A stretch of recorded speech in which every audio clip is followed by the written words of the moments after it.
ভারতে online real মানি gaming নিয়ে বড় এক নতুন আইন এসেছে, আর সেই আইনের বিরুদ্ধে আদালতে মামলা করছে দেশের কয়েকটি ফ্যান্টাসি গেমিং প্ল্যাটফর্ম। কারা এই লড়াইয়ে নামলো আর কারা সরকারের সঙ্গে ঝামেলা যেতে চাইলো না, আসুন বিস্তারিত জেনে নিই।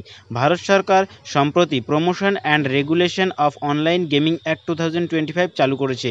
এই আইনে রিয়েল মানি বা টাকার বিনিময়ে খেলা যায় এমন গেমগুলি প্রায় পুরোপুরি নিষেধাজ্ঞা আরোপ করা হয়েছে। সরকার বলছে এতে সাধারণ মানুষের প্রতারিত হওয়া এবং আসক্তি ঝুঁকি কমবে, তবে গেমিং কোম্পানিগুলির দাবি এতে কোটি কোটি টাকার ব্যবসা ধ্বংস হয়ে যাবে। প্রথমেই আদালতে যায় A23, যেটি হেড ডিজিটাল ওয়ার্ক এর মালিকানাধীন। তারা কর্ণাটক হাইকোর্টে মামলা করেছে। তাদের দাবি ফ্যান্টাসি স্পোর্টস এবং স্কিল বেসড গেম কোনোভাবেই জুয়ার মধ্যে পড়ে না, তাই এই আইন ব্যবসা করার মৌলিক অধিকার কেড়ে নিচ্ছে। এরপর club broom 11 sports and entertainment private limited, যেটি বুম 11 নামে পরিচিত, মামলা করে মধ্যপ্রদেশ হাইকোর্টে। তারা বলেছেন ফ্যান্টাসি স্পোর্টস ভারতের আদালতে ইতিমধ্যেই দক্ষতাভিত্তিক খেলা হিসেবে স্বীকৃতি দিয়েছে, তাই নতুন আইনে একে নিষিদ্ধ করা সাংবিধানিকভাবে অবৈধ।